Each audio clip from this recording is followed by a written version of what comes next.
My name's Ajak Podiete, but you can call me AJ for short.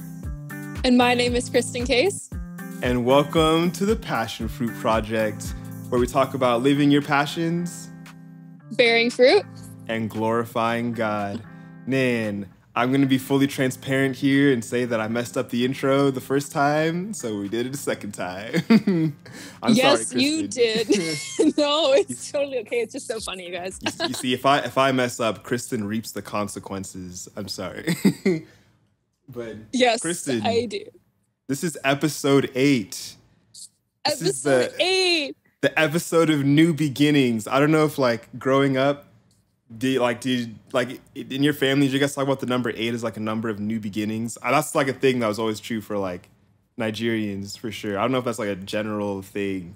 I would say 8 was a new beginnings too, but it wasn't completely emphasized, but I definitely know what you're talking about. So yeah. I agree. 8 is the new beginnings. There you go. And I think part of it is in the Bible, 7 is perfection and completion. So the next number is 8. So it's things are better. So man, there's a chance people might be actually watching the video from this right now. And if that's the case, I'm excited.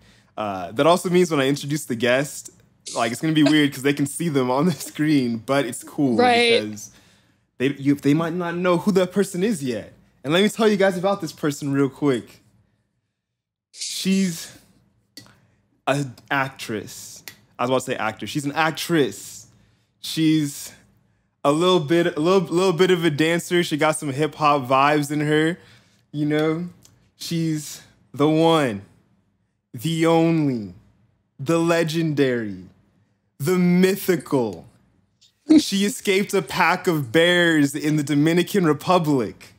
The one and only Rachel Autumn. Oh, thank you. I have to say, I've never been introduced that way before. It's true. I wish I had a drum roll effect or something so that I could start using that. Well, I wish I had a lot of effects, but I don't. All I have is the applause. The applause is great. Applause is good. Yeah. Also, just wanted to say you guys made it to episode 8, which means you've made it past the average. So congratulations. That's true. We have. Yes, she knows. She knows. I was gonna say yes. There you go. And Kristen sent me something this morning that was in the year 2026, 123 million Americans will be listening to podcasts. So I was like, oh, okay.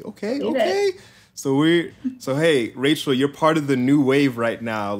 6 years from now, I don't know, it might be too mainstream, but right now you're in it while it's still, you're here before the glow up is all that I'm saying.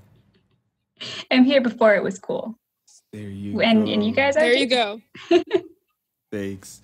But yeah, but on the real, Rachel is an actress and a cosplayer and has done a lot of really interesting and cool stuff, but I don't want to tell people about you. I want you to tell people about you. So Rachel, kind of tell people who you are and what you do, bird's eye view, how you might introduce yourself to say an Uber driver who you only have a few minutes to talk to, An elevator pitch for myself. Yeah, definitely. So as you mentioned, AJ, I am an actor. I've been or actress, either way. I've been acting for about 5 years now, and it's been a crazy whirlwind, especially since I started school. So I'm a senior right now, and so balancing and being a full-time student and also doing theater at school has been really interesting, but definitely has made me grow a lot. And as you also mentioned, I have a lot of hobbies. So I cosplay, I write, I love writing screenplays, done mostly shorts up to this point, sewing, making jewelry. I'm very much an arts and crafts type of person. Joann's and Michael's is where I live, at least. If I go there by myself, it's not good, you guys. It is not good. Yes. I got a Joann's fan with me. Yes. Yes. I'm sorry. So sorry. They opened up a new one in Sherman Oaks, and I haven't been there yet, but it's so big, and I really want to go. That's amazing. That's great. All right. I guess I should have also said thespian. I feel like that's the word that you would say instead of actress. For someone who does live theater, you'd say a thespian, right? Thespian, yeah, you would. Mm-hmm. Although I'm a thespian baby, so I've been doing on-camera acting for, again, like the five and a half years. But I only been doing theater since I came to school at Cal. So 3 years now, I guess, which is a very weird feeling because everyone there has been doing theater at least since high school. So hopping in there, I was like, okay, I need to up my theater game and get to know more musicals than I already did. So it's a new development.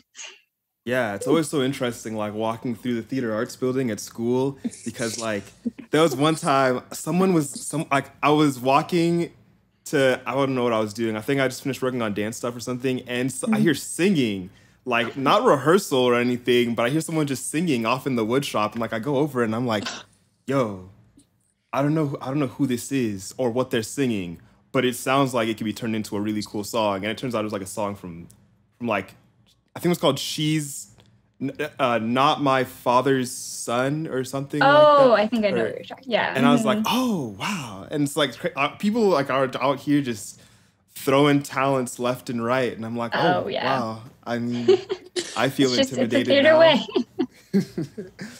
It's so funny. And so like there was one time we had a conversation where it was you, someone else from theater, and then it was me, and I can't remember who else was there. But you were talking about how you kind of knew what you wanted to do ever since you were like 7. 4? Oh, 7? Yeah. 7? Yeah. Crazy. What in the world? And then you joined, oh man, I'm going to say this wrong, Young Artists Ensemble? No, I know what you're talking about. I did AMTC though. Okay. So it stands for Actors, Models, and Talent for Christ.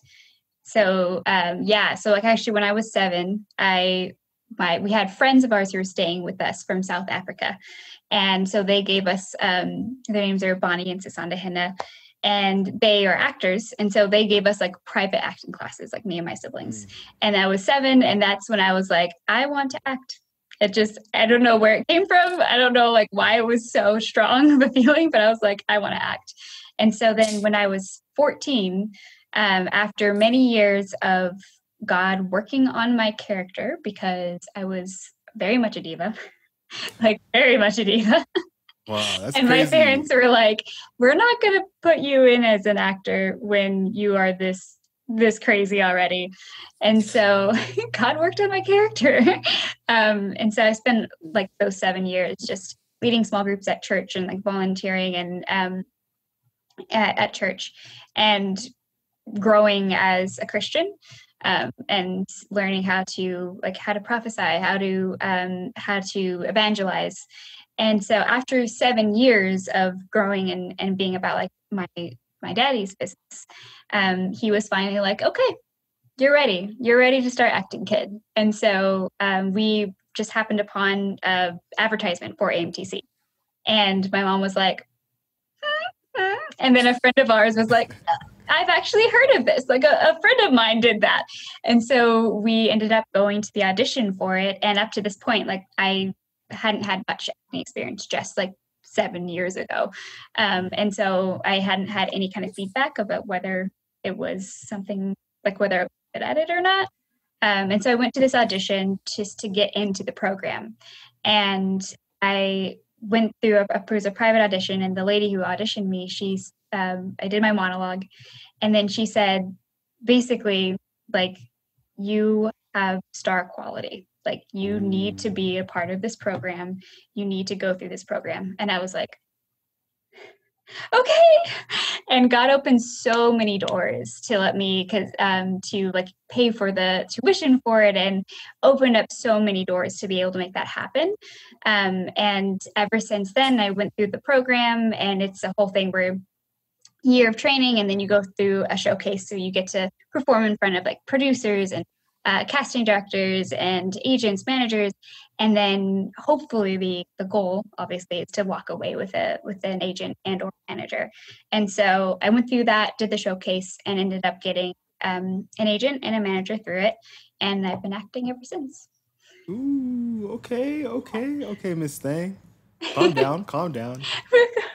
She said, They told me I was a star. That's all. I know. I hate saying that part of the story. But Mom was like, Rachel, this is why I tell my story with my mom so that she can tell those parts that like she always wants. But yeah, it was a really cool. It was really cool that God went out of his way to confirm that this is what I should be doing. Because up to that point, I didn't know. Like, it was just, I was too young to know that it was a God's calling on my life. And I just kind of had this seed put in, like, oh, I want to act. But it wasn't until that moment at the audition when I realized that this is something that God like actually called me to do. And this is something that, you know, he made me for. Man, that's crazy. And again, full transparency. I'm actually looking at your IMDb right now. Oh my God.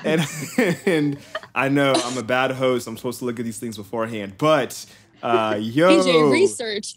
These credits though. You really you're really out here doing stuff. Okay. I'm also a bad host because my phone's going off in the background. But so obviously, like, there's something to be said about, like, a lot of people are like, oh, yeah, you know, I'm an actor. I'm an actress, you know. And there are no credits. There is no IMDb. I cannot find you. Who are you? Or even maybe their, like, Instagram is still on private mode. Oh, my gosh, yes. I've been there. So, I've seen that happen. What... Now, you obviously now have credits. You have things that you've created. What, like, how did those individual things happen? Like, you could talk about your favorites. You could talk about the first one. You could talk about what you think did the most for you. But just like, how did actually getting credits for things, like actually getting on as you are the person picked as opposed to the next Rachel down the street? Right. Yeah. I think when you said that, what comes to mind is I did a PSA for Sandy Hook Promise. That was 2016, I think that was released. And honestly, it was such a, like, I got the audition. I was like, okay, went in, read the script, fell in love with it because it was such a powerful story. And I was like, I really want to do this. Like, this is really cool. And then ended up getting a callback, ended up getting it. And the director that the callback, he was like, you're just like, you're so natural. I love you. And I was like, okay, cool, I guess. And I ended up getting it. And that was like, if anyone knows me or has seen my face before, it was probably from that PSA. It got pretty viral when it was released in the end of 2016. But I mention it because it was from working with that director. He was the one who, I think it was 2 years later, he was working on a McDonald's commercial and specifically called me in for it. And so I was called in and again, went through the audition process. And actually, when I went through the audition, it was for, I was going to Six Flags with a friend. And so we had to take a pit stop.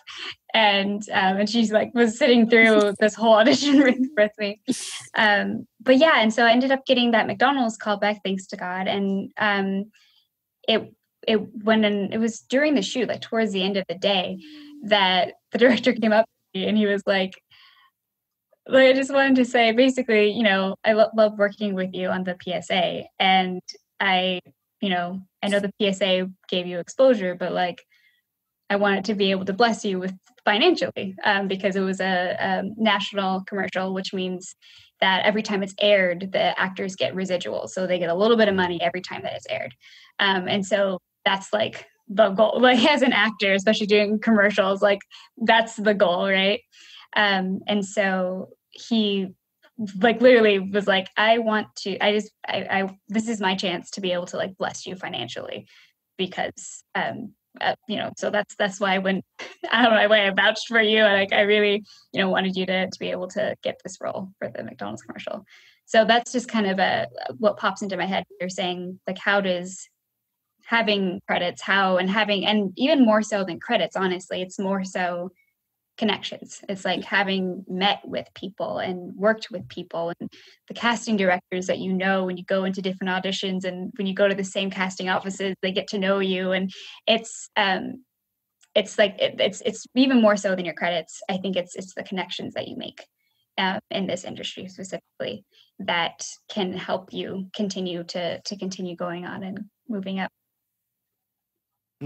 Wow, this is so interesting. I'm learning so much. I'm just like taking this in. It's like, ooh, download that knowledge into my brain. Oh my goodness. Like, how does that work? Like, so obviously I know on the music side, you would, there's, when you go in to register your song with the performing arts agency, you like split your, you type in the percentages of what you want the royalties to be for everyone, like who gets the share of the copyrights, and of course, like I want to get into, you know, so like some of the like the spiritual stuff, but first I want to kind of talk about this like practical, like what exactly, like how do you do that? Like how does one get residuals, and when do you get residuals, and like what for? Right. So for residuals, the biggest thing, again, is the national commercials. If it's a local commercial, you're getting normally, if it's local or online, then you're normally just going to get a base rate. And then they get to use it as much as they want. And then the residuals is set by SAG. So it's the SAG-AFTRA is the Entertainers Guild. And so that they pretty much set the rates. So if you're working a SAG project, which if you're a SAG actor, which I am, you could, there are some loopholes, but like for the most part, you have to work SAG projects. And if it's a SAG project, then they're going to be following their rates. So you get, you know, X number of residuals. I don't remember I'm going to say it wrong. I want to say it's like 60 cents or something every time it's aired, but that's probably a wrong number. But basically, so they set the rates, and then the production companies and the distributors have to follow it. So. Oh, okay. That's like to protect you and make sure that you don't get screwed over by like, exactly. We're gonna pay you 2 cents for every. Exactly, or you know, not pay you for every time they air it. And there are software and different companies that will track it. So like you can pay for a service that will actually track how many times any commercials aired. So you can like do the math yourself and make sure that, you know, that something isn't getting lost, or that people aren't intentionally, you know, not paying you for what you, you know, the things that are aired. Yeah. No, it's so interesting. I'm also listening to this because I'm going to say something interesting. I don't know if AJ, Rachel, you don't know this for sure. And AJ, I think you may know this or not, but I did actually at one point work as an intern at a talent agency on the commercial department. So what's interesting about your saying is I'm actually just listening to it because I want to see if you know, because I'm actually telling you something very interesting. And this is a high compliment to you. I really promise. I'm going to tell you something. God, what I love about it is that I'm going to be really honest. I have worked with some actors who are high off their horses. And I say it with all my heart and honesty, because sometimes when I talk to them or if they talk to me, you have such a humility, Rachel. And like, I just how you're talking about the connections, like every actor should really listen to this. And I hope every actor does listen to this podcast, because I think sometimes it's so much about is like what you said, the residuals and the buyouts from a commercial. Like when you're saying a national, it's important, especially when at one point I was working on this Nike commercial and there was a big thing about each buyout and each percentage you had to get. And it just depends too. And also like what the agent can also do for you too in the negotiation side. But it was just so interesting for you to say. I wanted to know if you knew some stuff. So I was just very interested. And also I also did love your PSA, by the way. I did watch it for research purposes. That PSA was fire. No, it was, I'm serious though. I watched it, okay, because you were saying she was going to be on the show, and I researched her. So I reaped a little bit of the consequences in a good way. So yes, and I did like it. What I loved about it so much too with you is that I feel like you were just so like, it was because theater and commercial are very different, you guys. I wanted to say that. Theater, you have to talk really loud, you have to project your voice, you have to go on the stage, and you have to walk. With commercialing, what's really nice is like, I feel like for you, it's just, you get to be yourself. And I just like love that. I just feel like I got to see Rachel. I saw Rachel doing Rachel. It was just so nice. So I just wanted to say that. And I think I did like what you said about God calling you through. I think that's very true. And I think he's moved you through mountains. So I just wanted to point that out. Thank you. Yeah. And to your point too, Kristen, about them being different, they are so, like, the mediums are incredibly different. And coming from on camera, which is what everything is very subtle. Camera is literally in your face. Like you can twitch your eye just like a little bit and they'll see it. But in theater, it's like the audience could be very far away, an entire theater's length away from you.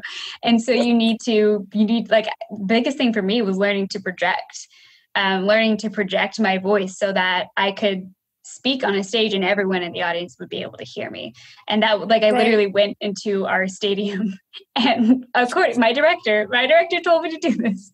He literally told me, go to the stadium at night when there's no one there and just scream, like just project your voice and just scream. It was a very liberating experience. But yeah, to your point, Kristen, it's very different. I just wanted to point that out because I think like that's a question I get a lot from people when people ask me the differences at school, because especially for me, I think like I'm into, sometimes I'm the same way as you, AJ. I'll like go around dancing at the studio, or I'll go talk to somebody, or go see somebody. Exactly. They'll literally be doing that, and then and they're kind of, everyone asks me, they're like, oh, it's kind of the difference. And I was like, well, honestly, like that's the best way I can say it without saying a bunch of big technical term of words. Right. But yeah, no, it's really cool. I have a question for you though now, kind of going into, now that we kind of talked about like your PSA and everything, what has been maybe it's a little bit different, because also, if anybody knows from our last podcast, AJ and I, sometimes we have a set of questions we use. So AJ, even though he did not know, actually he did know, he just didn't know how to answer them. It was so funny. I love your podcast, by the way. I still loved it. Our methods have been exposed to the public. Right. No. So this question for you is coming from me. What has been your biggest challenge? I would just say as an actor, just because I know every person's challenge is very different. So I just kind of wanted to know what maybe yours was, and kind of what maybe something that's helped you maybe like overcame that challenge or obstacle. Yeah, that's a really good question. I think I would say my biggest challenge thus far has been the audition process, because I'm sure a lot of actors will probably agree with me, but for me, I do not like the audition process like at all. The commercials are okay, because you just you walk in and you don't have to prepare anything. Like you just go in, they give you something to say, or they say, just react to this. And then you just do it right there. And there's not as much stress. But especially if it's for a movie or for a TV show, like they give you sides, and sometimes there's like 3 different scenes, and you sometimes get it the day before, sometimes you get it a few days before, sometimes you get it the day of. And especially since being in college, it's become even more stressful for me, because I have classes now and I have a lot of other commitments, whereas before I was homeschooled. And so when I got an audition, I just got up and went to it, and it wasn't as big of a deal. But so it's a combination of like the scheduling, but then also having to like that there's like this massive anxiety that will like just come on me. Like when I see an email from my agent, and I'm like, I always get a little scared, because like, is it an email? Is it an audition email, or is it just them saying something? And it's really a little crazy. Like I thought it was just me, and like no one else really dealt with that. But I recently started going to an acting class, actually.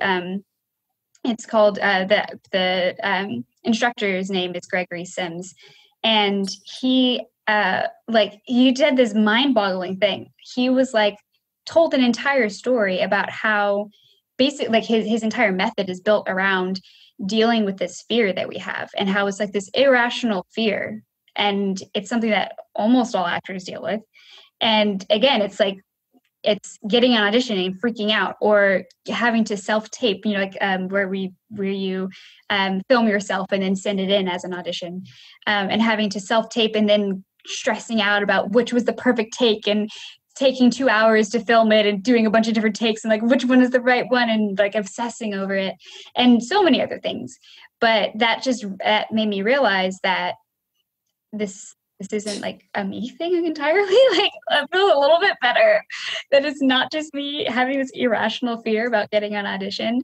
And then he said this other really huge technique that he has, where he writes out his audition process. So from the moment he gets an audition to the moment he walks out of the audition room, like what are his steps that he takes so that it's there and that you can follow it, and it's not as a nebulous process of like, well, I do this thing, I look at the script and then I do this, and it's kind of like this nebulous, I'll figure it out every time.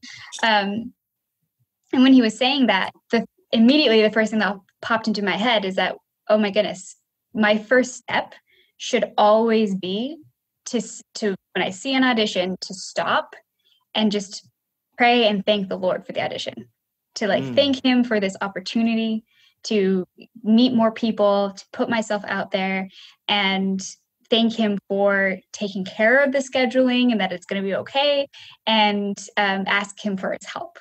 And so that was just like a week, two weeks ago or so, that I realized that, wow, I should be doing this. And that was totally a God download, like 100%. And so I haven't been able to implement it a ton, but even just from working on like pieces for my acting class that I'm in, it's really helped a lot to it's like reorienting myself and reminding myself that this isn't about me. This isn't just by my power. Like, this is from God's orchestrating it. He's in it and he's got me. And it's not by my own power anyway. And if I do it by my own power, I'm going to be stressed out and probably do a terrible job because I'm trying to do it on my own. So it's just a great way to like start right. Man, that's crazy. First, like, you could choose to have your first reaction be fear and worry. Exactly. Or you could choose to have your first reaction be, my throat. First reaction, that just ruined the moment, man. Or you could choose you could choose to have your first response be fear and worry, or you could choose to have your first response be gratitude and setting your sights on God instead of on. Oh man, that's so good, man. I like this guy, whoever he is or she. I like them. Guy. He's good. He's really good. And you said God download. Wow, I don't think I've heard that one before. What's a God download? I think I know, but I mean, it's just like when, like a feeling when just as an idea explodes in your head and it cannot be your own. Yeah. Yes. I know this from first download. Yes, I know this. Man, that's crazy. So Kristen said earlier, rightfully so, there are a lot of actors and actresses out there who kind of feeling themselves, and whatnot. And so obviously, like, in scripture, like, there's these parts that I wish I knew the references for some of these verses, but there's like, the meek inherit the earth, but God opposes the proud. And then there's also like pride comes before the fall. And you mentioned that like at a certain point in your life, you like had like, we were filled with pride, and your parents counseled you to not jump in quite yet into acting. Yeah. Then at a certain point you felt capable and ready to jump in. So like, could you talk about what did that work? Like, what was that work like? I don't know if work is the right word. The process of kind of growing from being grown to be more humble. Yes. Diva, less of a diva. Which I'm surprised by. With the Lord. Yes. Praise God. Because you're such a humble person, so I'm like, oh wow, interesting. Oh, thank you. I mean, honestly, I can't take any responsibility, or not that's not the right word, any I can't take pride in how I've this is not the right word I'm looking for, but to God be the glory for it, essentially, because again, I was too young to realize what was going on. So my parents didn't say, look, kid, you're a piece of crap and you need to like work. Like they didn't say that. But they basically, you know, I would ask like, oh, can I get an agent now? Oh, can we look for an agent? Oh, can I, you know, whatever. And they would be like, yeah, soon. Or like, yeah, we'll work on it or whatever. Or eventually got to the point of like, you know, not right now, but soon. And so I didn't know that that's what they were thinking until I actually started acting. Like I didn't realize until we were deciding whether I should do AMTC that that's what was going on. But I think that I definitely realized that acting wasn't happening. Like I didn't know why, but I knew that for some reason, this isn't what's happening in my life right now. And so like, I feel like I easily could have just like fixated on that and been like, I need, like, why am I not doing, and like worked super hard and like, you know, like trying to like fight against what God wanted for me. But instead of that, God was opening other doors. Like he was, again, opening doors for me to lead small groups. And this is me, like an 11-year-old leading like a small group of other 11 and 10-year-olds at my church. Okay. Pop off, sis. I know. Yeah. I mean, it's like weird when I think about it. But yeah, like I was 11 doing that, or 11. I was also, you know, around that age when I started going on to college campuses. Like I went to CSUN and UCLA and we did outreaches, like our youth group was doing like outreaches there. And so that's cool. You know, sharing the gospel, doing the God test. And again, like I look back at it, I'm like, what other 11-year-olds were doing that? There's like me and the two people that were with me, like they're not, like, it's such a weird, like, what? But it was so God, like he was totally opening those doors. And later looking back on it, I realized that because I was willing to do the Lord's business, and I love that scripture. It's, oh my goodness, it's literally blanking on my head, but it's, you know, be about my kingdom and all other things shall come. And that's really summed up those 7 years where I was willing to do what God was leading me to do. And I didn't know that's what was happening, but what a sidebar of what was happening with that was I was learning to grow. I was getting closer with God. And so, you know, learning to gain more of the fruits of the Spirit, and, you know, just starting on that mission of being more like Christ. And so by the time I got to 14 years old, God was like, okay, she's in a place now where she can start this journey. You know, she can start the second journey. And I really don't think that I would have been able to start acting if I hadn't been doing those things. Like, aside from the fact that my character would have been still probably pretty prideful, probably very selfish and, you know, typical diva. But also I wouldn't have been about his business. And so he wouldn't have been able to grant me that desire of my heart, because I hadn't been willing to do what he wanted first. So that in a nutshell, that's kind of the way I describe that process. But yeah, I don't think too, I wouldn't have been, because when I started acting, and again, the fact that it was through a program that's called Actors and Models in Talent for Christ was amazing, because it was such a great way to ground me. And I met so many people who are Christians who are also actors and entertainers, which just blew my mind, because I was like, there are other people who are like Christian. I'm not alone.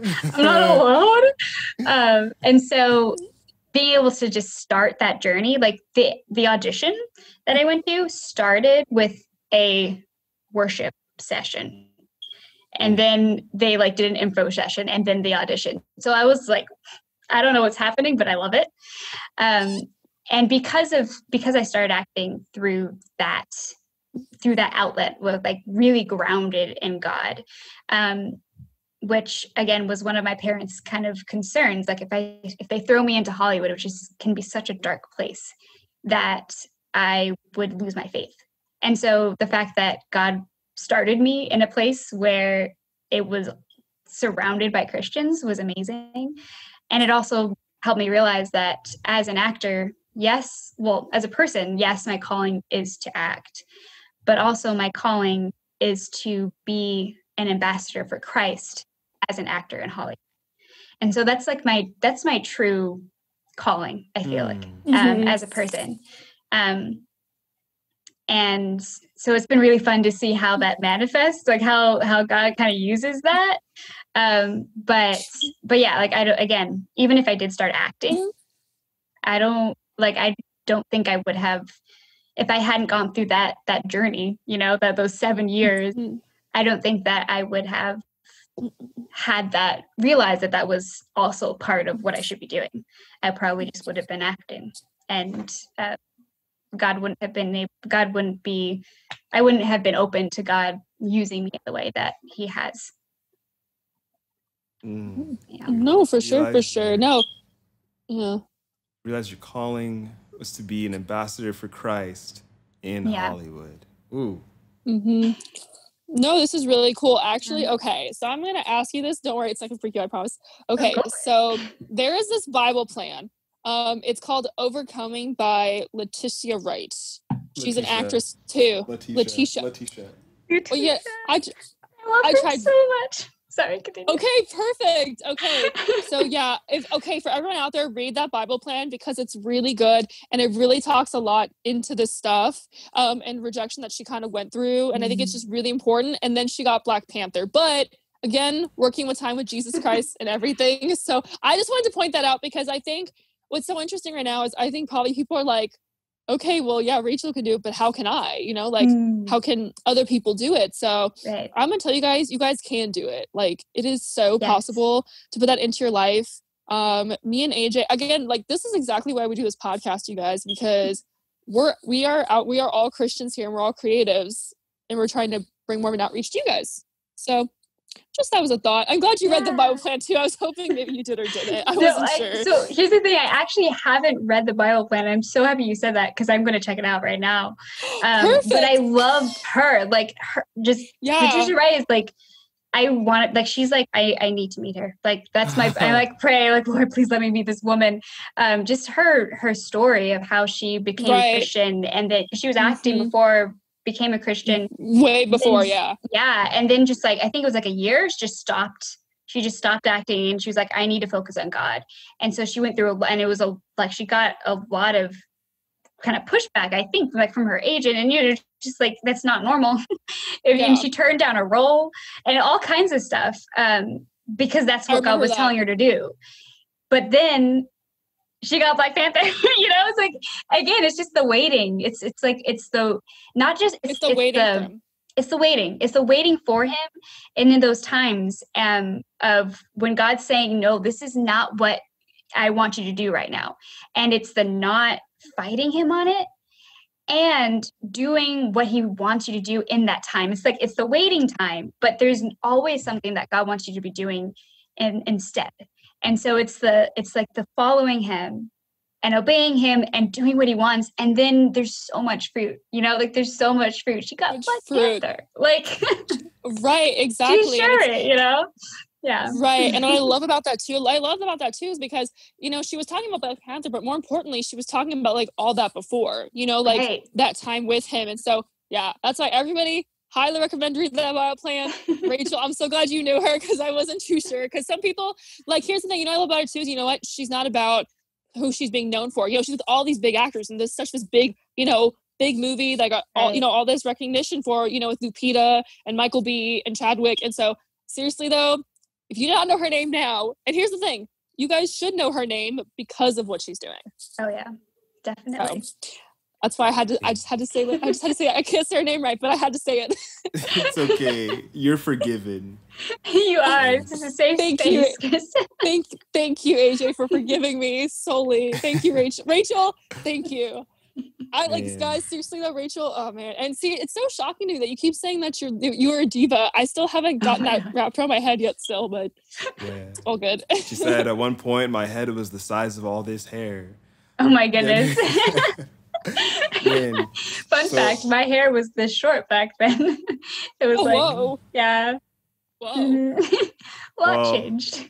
I know we got to let you go in a little bit. And I also know that you already know that the lightning round is coming because you've seen the other episodes. So, but before that, I just really need to ask, like, what would you say to, like Kristen said, there's people out there who are watching this who are probably like thinking, I want to be an actor, I want to be an actress. But at the same time, they're like, but I want it. I don't know if it's a reality. I don't know if it's possible to do it in the way that you're doing it, or like in a similar way. Or they might look up to a Letitia Wright or and you know, insert Christian actor, actress here. I don't know a ton of actresses. Actors. But what do you say to those people who are like thinking that they want to get on this road that you're on, but they're not sure if it's real? Right. Yeah. I mean, so first off, I would say to pray about it. Like, pray about it and see if this is what God wants you to do, if this is what like he has a calling in your life for, then it doesn't matter. It's important to do that and know before you start, because the world of acting has so much rejection and so much to struggle and push through. And like all the time, people are saying, no to your face. No, you don't look right. No, I don't like your acting. No, you know. And so pray about it and know before you start, like really going for it. If this is what you want and what God has a calling on your life for. And honestly, I mean, for me, for other people, maybe it would work to just do it because they want to act, you know, just that's what they want to do.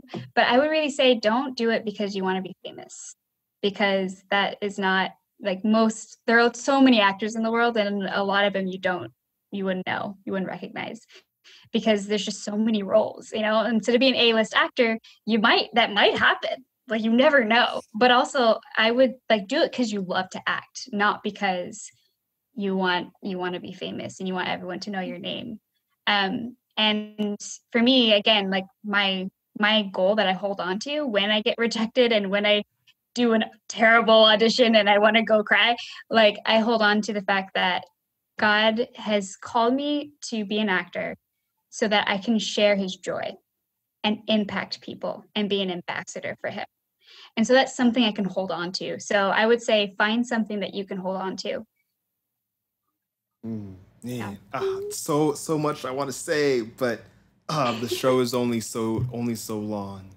But man, Rachel Johnson, y'all. Rachel Autumn, y'all. Rachel my stage name.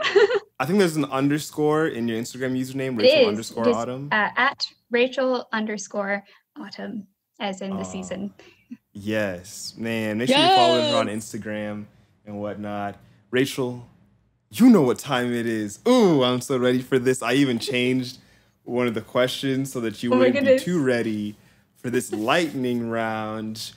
Pikachu lightning sound effect. So Rachel, your goal today is to beat the time of the reigning champion. I don't know who the reigning champion is. Travis with 29 points. I was going to say it has to be Travis. Let me pull out my phone real quick. Now, usually I'd make a joke about these being some really deep theological questions that you may or may not be able to actually solve and answer, but you already know that that's not who it is. But are you ready, Rachel? As ready as I can be. Are you physically and emotionally prepared? I am definitely physically prepared. We'll wait and see on the emotional. Okay, ready? In 3, 2, 1. What's your favorite ice cream flavor? Cookies and cream. Favorite movie? Lord of the Rings, Return of the King. Favorite vegetable? Broccoli. What's your spirit animal? Oh, a dragon. Have you ever broken a bone? No, I haven't. Any plans for world domination? Unfortunately, no. My friend Amy has that all figured out. Okay. Would you rather have hands for feet or feet for hands? Hands for feet. Oh, whoa. Let me look at this. Oh, okay. The time you were trying to beat was 29.12 seconds. Rachel, you got 29.47 seconds. So close. Almost there, almost there. But hey, you're still a winner in God's eyes. We're all winners. We're all winners. So, Travis, if you're hearing the show, you're still the reigning champion. Yes, Travis is still the king. I'll have to come back to take his crown. There you go. And then, Rachel, is there anything you want to say to the people before we close off here? Thank you for listening, and continue to support AJ and Kristen because they are literally amazing human beings, and I'm so happy to know them. Yay! Thank you so much. All right, y'all. Thank you so much for listening to our podcast. My name's Ajak Podiete, but you can call me AJ for short. And my name is Kristen Case. And thank you for listening to the PassionFruit Project, where we talk about living your passions, bearing fruit. Oh, man, I messed it up. We talked about living your passions, bearing fruit, and glorifying God.